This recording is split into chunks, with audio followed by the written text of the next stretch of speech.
बहुत पुराने समय की बात है। नंदगांव से ठीक 7 कोस पश्चिम में एक गांव था। नाम था संतपुरा। उस गांव का ये नाम इसलिए पड़ा था क्योंकि वहां साल में 365 दिन कोई ना कोई संत महात्मा, कोई बैरागी, कोई गोस्वामी, कोई राधा वल्लभी, कोई गौड़ीय वैष्णव जरूर ठहरते थे। गांव की हर गली में तुलसी का पौधा था। हर घर के सामने राधे राधे लिखा रहता था। उसी गांव में एक बड़ी सी हवेली थी। उस हवेली में रहते थे हरिपाल, जिनको पूरा ब्रज हरपाल जी कहकर पुकारता था। उम्र 27 की हो चली थी। गोरा रंग, लंबी काया, चौड़ी छाती, माथे पर सात्विक तिलक, कंधे पर साफा, गले में तुलसी की माला, हाथ में हमेशा राधा कृष्ण की जप माला। माता पिता बचपन में ही स्वर्ग सिधार गए थे। दादा परदादा ने खूब धन कमाया था। उनके पास 7 पीढ़ियों की जमा पूंजी थी। सैकड़ों बीघा खेत, आम जामुन बरगद के बगीचे, तहखाने में सोने चांदी के घड़े भरे हुए। पर हरपाल जी को इन सब में रत्ती भर भी मोह नहीं था। वो सुबह ब्रह्म मुहूर्त में उठते, स्नान करते, तुलसी पूजन करते, फिर राधे राधे बोलते हुए वृंदावन की पद यात्रा करते। बांके बिहारी के दर्शन, राधा वल्लभ के दर्शन, राधा रमन के दर्शन करते। फिर जहां भी कथा कीर्तन होता वहां पहुंच जाते। शाम को घर लौटते तो हाथ में थैली भर प्रसाद और चरणामृत होता। गांव के बच्चे दौड़ कर आते, हरपाल चाचा आज क्या लाए? और हरपाल जी सारी प्रसादी बांट देते। गांव वाले हंसते, अरे हरपाल, तू तो भगवान का दीवाना है, अब ब्याह भी कर ले, कुल की लाज रख। हरपाल जी मुस्कुराकर कहते, जब तक ऐसी कन्या न मिले जो मेरे ठाकुर जी से भी ज्यादा ठाकुर जी की हो, तब तक मैं कुंवारा ही ठीक हूं। लोग हंसते, अरे अब ऐसी कन्या कहां मिलेगी जो तेरे ठाकुर जी से भी ज्यादा ठाकुर जी की हो। हरपाल जी शांत स्वर में कहते, मिल जाएगी, ठाकुर जी अपने भक्त को कभी अकेला नहीं छोड़ते। एक दिन संध्या का समय था। हरपाल जी तुलसी आरती कर रहे थे। दीपक जल रहे थे, धूप की खुशबू फैली थी। तभी हरपाल जी के मामा जी आए। उनका नाम था गोकुलचंद। गोकुलचंद जी ब्रज के बड़े यजमान थे। जहां 7 दिवसीय भागवत होती, वहीं मुख्य यजमान वही होते। मामा जी ने आते ही हरपाल जी को गले लगाया और बोले, हरपाल, तेरे लिए वरमाला लेकर आया हूं। हरपाल जी हंस पड़े, मामा जी आप भी ना, मैंने तो ठान लिया है जब तक ऐसी कन्या न मिले जिसका हृदय ठाकुर जी में बसा हो, तब तक ब्याह नहीं करूंगा। मामा जी ने रहस्यमयी मुस्कान के साथ कहा, बेटा मैंने एक कन्या देखी है, नाम है सुमति। रूप ऐसा कि चांदी भी शर्मा जाए। कुल बड़ा ऊंचा है। राधा वल्लभ संप्रदाय के बड़े गोस्वामी जी की पोती है। पर उसने एक शर्त रखी है। हरपाल जी ने उत्सुकता से पूछा, क्या शर्त मामा जी? मामा जी ने कहा, जो पुरुष प्रतिदिन कम से कम 1000 संत महात्माओं को भोजन कराए, उसी से मैं ब्याह करूंगी, नहीं तो आजीवन अविवाहित रहूंगी। हरपाल जी की आंखें चमक उठी। वे मामा जी के चरणों में गिर पड़े और बोले, मामा जी अभी पंडित जी को बुलाइए। शुभ मुहूर्त निकलवाने की जरूरत नहीं, कल सुबह ही मेरा उससे ब्याह करा दो। जिस कन्या की भूख ठाकुर जी के संत हैं, उससे बढ़िया जीवन संगिनी कहां मिलेगी। मामा जी हंस पड़े, अरे पागल, कम से कम कन्या को तो देख ले।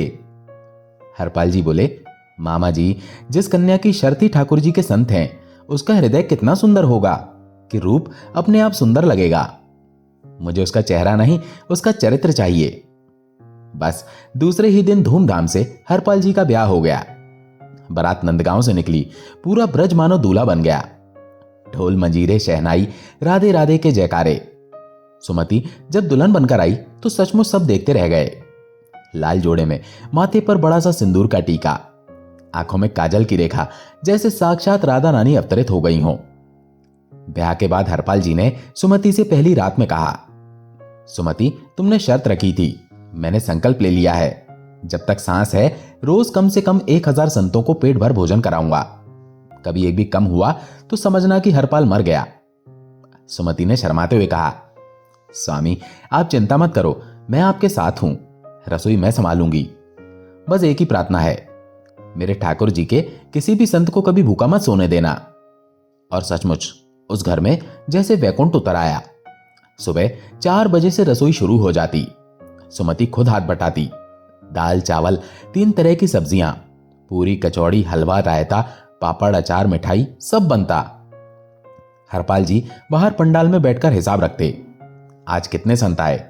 कभी 800 आते, कभी 900, कभी 1100, कभी 1300, कभी 1500। हरपाल जी किसी को मना नहीं करते थे। वो सोचते जितने संत आए सब ठाकुर जी के रूप हैं, एक को भी लौटाया तो ठाकुर जी लौट जाएंगे। पहले साल तो सब स्वर्ग जैसा चला। दादा परदादा की जमा पूंजी थी, हवेली बिकी नहीं थी, खेत बिके नहीं थे, बस थोड़ा बहुत खर्च होता था। गांव के लोग आते, दान देते, प्रसादी लेते। दूसरे साल में खजाना कम होने लगा। हरपाल जी ने सबसे पहले मां के गहने बेचे, फिर दादी के गहने, फिर चांदी के बर्तन, फिर खेत बिकने लगे। सुमति ने एक दिन चिंता से पूछ ही लिया, स्वामी सब कुछ तो बिक रहा है, धीरे धीरे सब खत्म हो जाएगा, आगे क्या होगा? हरपाल जी ने मुस्कुराकर कहा, सुमति जिस दिन ठाकुर जी के संत भूखे सोएंगे उस दिन हम भी भूखे सो जाएंगे। पहले उनकी चिंता फिर हमारी, तुम बस रसोई संभालो, मैं देख लूंगा। सुमति चुप हो गई, उसने कभी दूसरी बात नहीं की। तीसरे साल तो हवेली भी गिरवी रखनी पड़ी। अब कर्ज लेना शुरू हुआ। गांव के सेठ रामदास, बनिया लालचंद, महाजन कन्हैया लाल सब पहले तो हंसते हंसते देते थे, ले लो हरपाल जी, तुम तो पुण्य का काम कर रहे हो, लौटा देना जब ठीक हो जाए। 6-7 महीने और निकले, फिर कर्ज लौटाने की बारी आई तो वो किसी का एक पैसा भी न दे सके। एक दिन पूरा बाजार एक स्वर में बोल उठा, हरपाल जी अब कंगाल हो गए हैं, इनको कर्ज देना बंद करो, ये लौटाते नहीं है। लोग उनसे मुंह फेरने लगे। जो पहले चरण छूते थे वे अब रास्ता बदल लेते। बच्चे पीछे से चढ़ाते, हरपाल भिखारी, हरपाल कंगाल। पर हरपाल जी का भंडारा नहीं रुका। अब वे रात के अंधेरे में निकलते और लोगों के घरों में चोरी करते। वो सिर्फ रसोई का सामान चुराते, आटा, दाल, चावल, घी, मसाले। किसी सेठ के घर में घुसते, रसोई से 2 बोरी आटा ले आते। सुबह भंडारा हो जाता। धीरे धीरे पूरे गांव में हड़कंप सा मच गया। लोग बातें करने लगे, अरे बड़ा अजीब चोर है, रुपया पैसा नहीं छूता, बस राशन ले जाता है। सेठों ने चौकीदार रख लिए। अब हरपाल जी को और मुश्किल हुई। एक रात हरपाल जी सोच में पड़ गए। सुमति ने पूछा, स्वामी रात भर जाग रहे हो, क्या बात है? हरपाल जी बोले, सुमति अब राशन भी मुश्किल से मिलता है, हर घर में चौकीदार है। अब मैं उन सेठों के यहां जाऊंगा जो कभी संत सेवा नहीं करते, उनका थोड़ा सा धन लेकर मैं उनको भी पुण्य का भागी बना दूंगा। सुमति की आंखों में आंसू आ गए, पर उसने कुछ नहीं कहा, बस सिर झुकाकर चली गई। अब हरपाल जी सोने चांदी के गहने भी ले आने लगे, पर एक भी चीज वो घर में नहीं रखते थे।